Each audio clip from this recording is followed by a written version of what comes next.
Patients we spoke to in Tigrai General Hospital say that they're still in despair and suffering despite the signing of peace deal in November 2nd. The patients say no implementation or improvements have been witnessed, although the peace deal has been signed 2 weeks ago.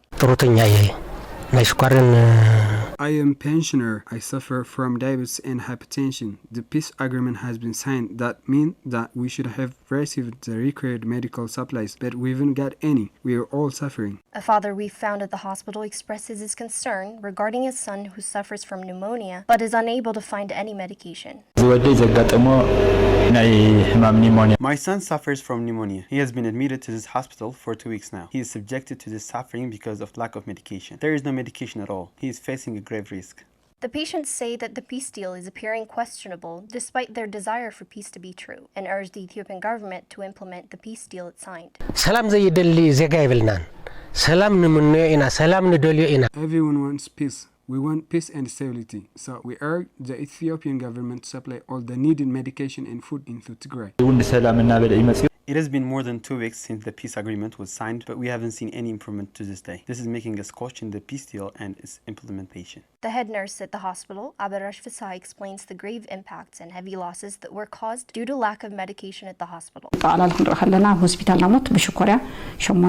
When we look at the general data, our hospital has experienced 8 deaths of diabetic patients, 16 children aged under 5 due to malnutrition, 3 due to hypertension, and 32 others have died due to heart cases, and a death of a mentally ill patient. 14 were also HIV patients. And as for the people who died and got injured from heavy artillery shelling, although there are people who died in their homes, the hospital data shows that over 98 patients have been admitted, of which 19 died. 24 got heavily injured. In total, including the people who were admitted dead, our hospital has seen 313 deaths records. The patients and health workers urge the international community to help in ensuring the implementation of the signed agreement, as well as to help pressurize the Ethiopian government in abiding by it.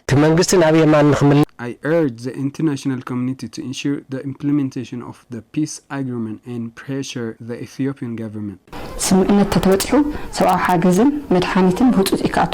Humanitarian aid and medical supplies should have flown into Tigray immediately after the signing of the peace deal. However, no humanitarian aid or medical supplies have entered Tigray. Immediate humanitarian aid must enter to save the remaining people in Tigray.